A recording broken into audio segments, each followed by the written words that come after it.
क्यों हिज्र के शिकवे करता है, क्यों दर्द के रोने रोता है। अब इश्क किया तो सब्र भी कर, इसमें तो यही कुछ होता है। आगाज़ मुसीबत होता है अपने ही दिल की शामत से, आंखों में फूल खिलाता है, तलवों में कांटे बोता है। अहबाब का शिकवा क्या कीजिए, खुद ज़ाहिरो बातिन एक नहीं। लब ऊपर ऊपर हंसते हैं, दिल अंदर अंदर रोता है। मल्लाहों को इल्जाम न दो, तुम साहिल वाले क्या जानो। ये तूफान कौन उठाता है, ये कश्ती कौन डुबोता है।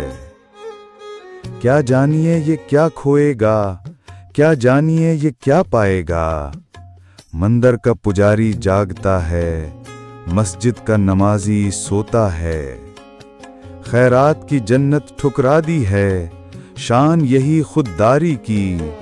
जन्नत से निकाला था जिसको, तू उस आदम का पोता है। आपने अभी तक हमारा चैनल नूर शेयर सब्सक्राइब नहीं किया तो फौरन सब्सक्राइब का बटन दबाएं, बेल आइकन को ऑन करें ताकि हमारी हर नई वीडियो की इत्तला आपको फौरन मिले। शुक्रिया।